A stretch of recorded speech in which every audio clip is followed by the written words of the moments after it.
కరీంనగర్లో అన్ని రకాల వ్యవసాయ యంత్రాలు లభించే ఒకే ఒక చోటు Excel agri solutions. Peddapalli bypass road, Bommakal, Karimnagar. ఇప్పుడే సంప్రదించండి. సాధారణంగా మనం సినిమాలో చూసే సీన్లు అక్కడక్కడ తారసపడుతుంటాయి. కొన్ని సీన్ టు సీన్ అలాగే జరిగితే మరికొన్ని అంతకు మించి ఉంటాయి.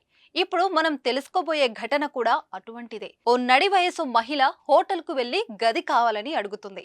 ఆమె వేషభాషలు చూసిన మేనేజర్ లేదు పో అని వెలగొడతాడు. అక్కడి నుంచి వెళ్లిన ఆ మహిళ ఓ గుడిలో నిద్రిస్తుంది. అందరూ పిచ్చిది అనుకుంటారు. కానీ రాత్రి వేళ ఆమె దగ్గర ఉన్న ఖరీదైన ఫోనును దొంగలు కొట్టేస్తారు. ఉదయం చూసుకున్న ఆమె వెంటనే సెల్ ఫోన్ స్టోర్ కి వెళ్లి మరో కొత్త ఖరీదైన ఫోన్ కొంటుంది. బ్యాగ్ నుంచి కట్టల కొద్దీ క్యాష్ తీసి బిల్లు కడుతుంది. అనుమానం వచ్చిన స్థానికులు పోలీసులకు ఫిర్యాదు చేశారు. అదుపులోకి తీసుకున్న పోలీసులు అసలు విషయం తెలుసుకుని కంగు తింటారు. ఇది అచ్చం సినిమాలో ఉన్న సీన్ లాగే ఉన్న నిజం. ఏంటా స్టోరీ, ఎవరా మహిళ, ఇప్పుడు తెలుసుకుందాం.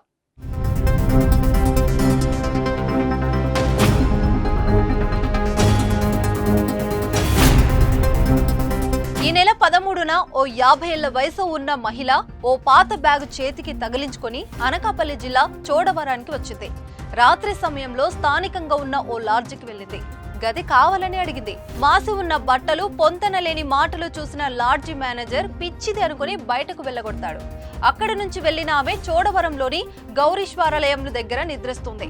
14వ తేదీ ఉదయం తన బ్యాగ్ లోని ఖరీదైన ఫోన్ మాయమైన విషయాన్ని గమనిస్తుంది. అక్కడి స్థానికులకు విషయం చెబుతుంది. అయితే పోలీస్ కంప్లైంట్ లాంటివి ఏమీ ఇవ్వకుండా నేరుగా సెల్ ఫోన్ స్టోర్ కి వెళ్లి మరో ఖరీదైన స్మార్ట్ ఫోన్ కొని బ్యాగ్ నుంచి నోట్ల కట్టలు తీసి బిల్లు కడుతుంది. చూస్తే పిచ్చిదానిలా ఉంది. బ్యాగ్ నుంచి కట్టలు తీస్తుందని గమనించిన స్థానికులు పిచ్చిదేమో అనుకొని స్థానికంగా ఉన్న ప్రేమ సమాజం ఆశ్రమంలో చేర్పించారు. అక్కడి కేర్ టేకర్ బ్యాగ్ తెరిచి చూడగా కట్టలకి కట్టలు డబ్బులు, నగదు, పెద్ద ఎత్తున బంగారం కనిపిస్తుంది.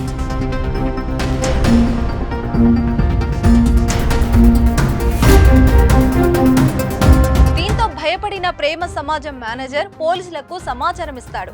రంగంలోకి దిగిన పోలీసులు ఆమె దగ్గర ఉన్న ఆధారంగా కృష్ణా జిల్లా గుడివాడ ఆర్టీసీ కాలనీకి చెందిన జాస్తి లీలా కుమారిగా గుర్తించారు. ఆమె దగ్గర ఉన్న 1,41,000 నగదు, 30 తులాల బంగారం, పలు ఏటీఎం కార్డులు, బ్యాంక్ పాస్ బుక్లు స్వాధీనం చేసుకున్నారు. బ్యాంకు ఖాతాలో పెద్ద మొత్తంలో నిల్వ ఉన్నట్టు గుర్తించారు.